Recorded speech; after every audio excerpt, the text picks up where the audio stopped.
Oh yeah, we're going with Steve in Nebraska. All right, Steve, I knew it. We're gonna go what with Steve. All right, is up? Hey, Jimmy, Dan, and Sophia. Thanks for taking my call. So I was calling about recent studies suggesting dark energy is weakening over time, meaning that the universe is eternally cyclical rather than having been created. Are you familiar with this? No. By dark Somewhat. energies, do you mean like dark matter? Or is that... Dark energy.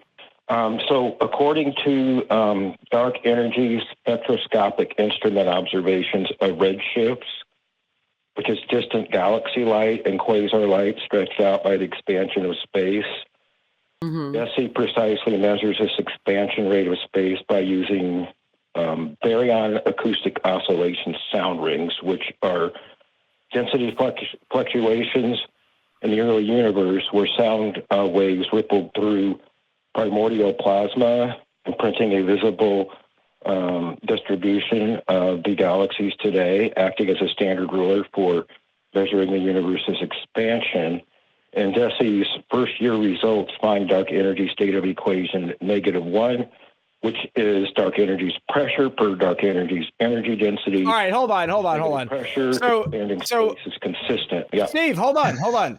Listen, man, I'm no brainiac, and I know a thing or two about radar waves, and I know that measuring wavelengths and measuring waves in general can give you an idea of how things move and how far away they've come. So or they're going or how far away they've come from. So on that note, right?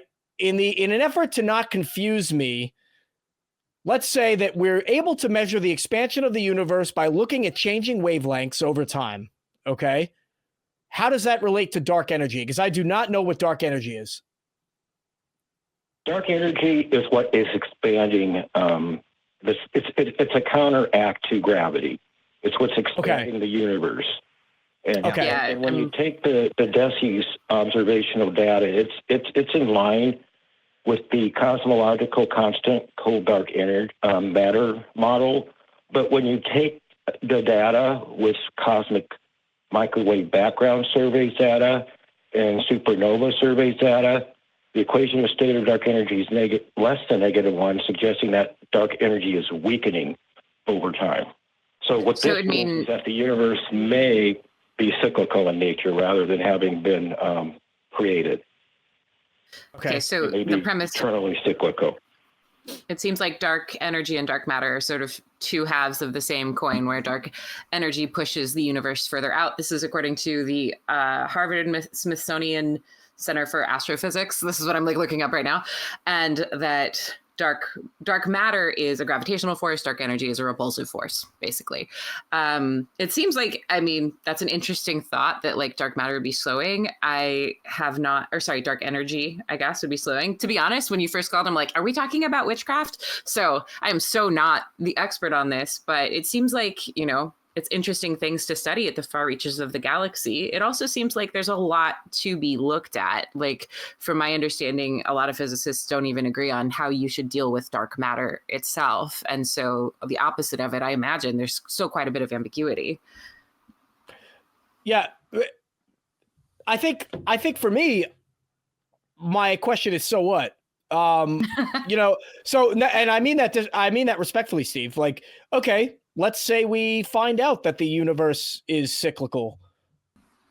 So, what did we just accomplish there? I don't know that. Well, I don't know if we've accomplished perspective. It might give us more ammo to say that, hey, this universe thing actually is just a natural phenomenon and isn't the part of a divine creator. So there's something to that, maybe. Yeah. I'm still saying that. I would say that either way, though. So yeah, that's fair. Because I still don't have the God, the prime mover. I don't have the thing, right, from the beginning anyway. Like I'm just not sure how the argument changed and what that does for humanity to be like, all right, now it's cyclical. It's no longer linear.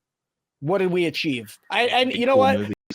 I'm genuinely approaching this as somebody who is like not familiar with this stuff. So forgive me if I sound like I'm unappreciative or whatever. I think I need more education. It's something to work. I mean, it's all initial. I might be jumping the gun, but I think this takes the prime mover argument away from theism. What do you guys think?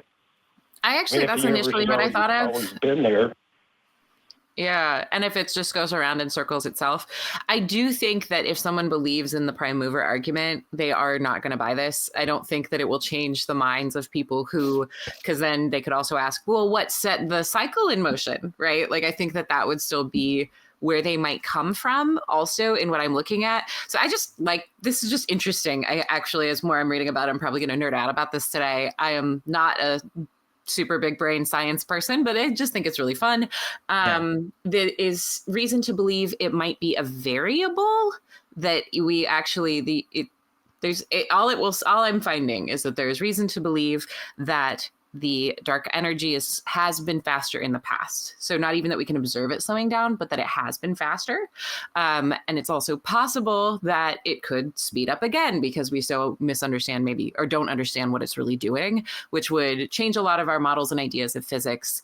And so in that respect, I think it's kind of cool to see that we're still uncovering how the universe works. I think that it probably doesn't have a lot of impact on my day to day. And I don't think it's really going to change a lot of the big arguments for or against God.